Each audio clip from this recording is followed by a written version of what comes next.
All right, Pop here. Nana's been telling me the washing machine has not been acting right. It's got some issues going on with it. Agitators giving her trouble. And unfortunately, washing machines of today are not like that of the past.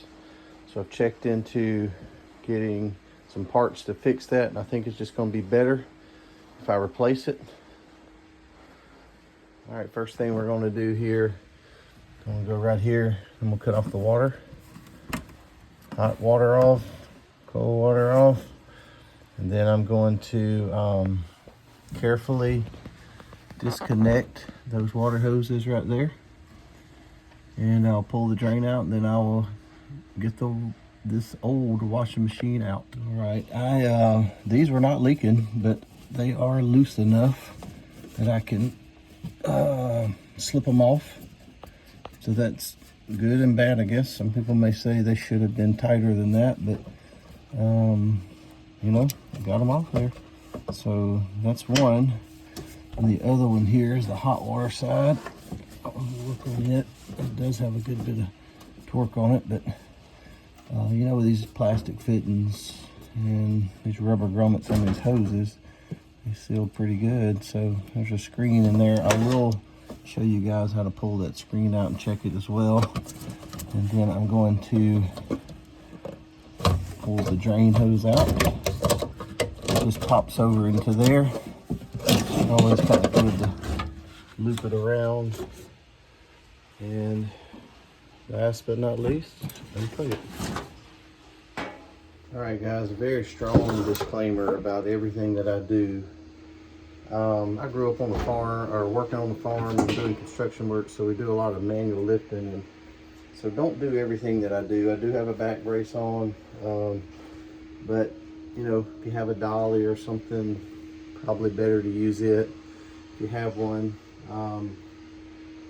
But just for me, get this out from the wall, raise the lid, and I'm gonna grab it right here and use my legs just like that.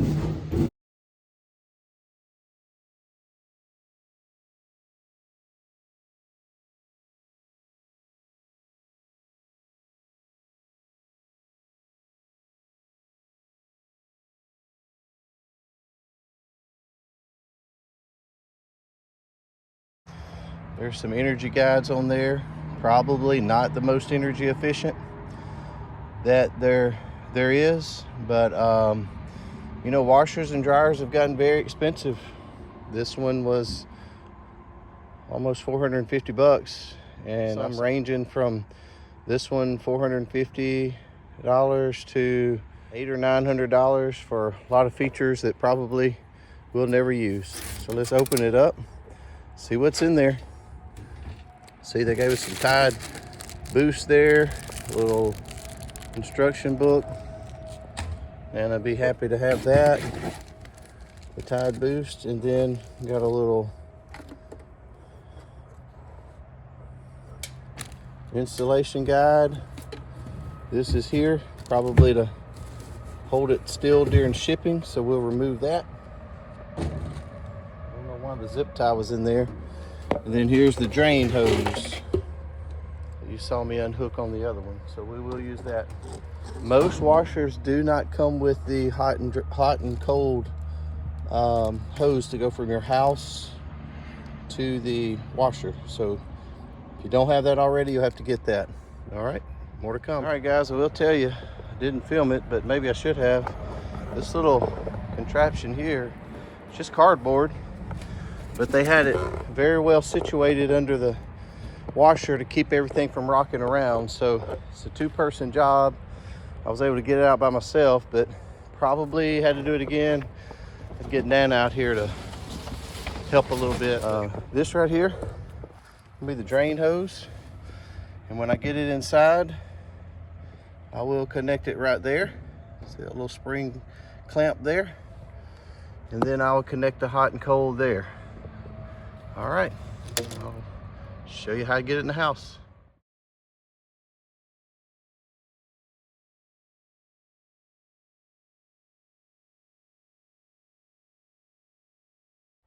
Again, Don't recommend everybody doing it that way, but I am wearing a back brace and probably be pretty sore tonight.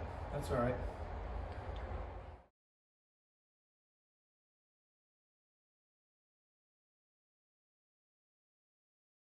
All right, guys, the only two tools I've used so far, or the one tool is this utility knife is what they call it. And then I will use these channel locks to put the drain hose on. I'll just go right down here, and well, thought that was going to be easier than what it is. Pull that off. So you can see it came with a little water in it from the factory. That means they probably tested it, which is good. Then you take your channel locks, squeeze that down, slip it right on there, and then you let it go. And I'm gonna make sure it's good and tight on there, good and positioned all the way back, because if I have a leak back there, Nana let me hear about it. Look at the plug there.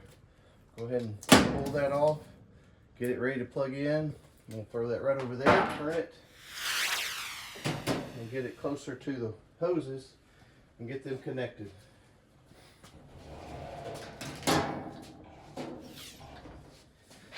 All right, it may not be obvious for everyone, but you want to hook up the red to the red. If that's your hot, generally in plumbing, hot is on the left, cold is on the right, and properly. We'll just tighten that down on there. I'm going to hand tighten it, and then I just put channel locks on it just for a little bit of pressure.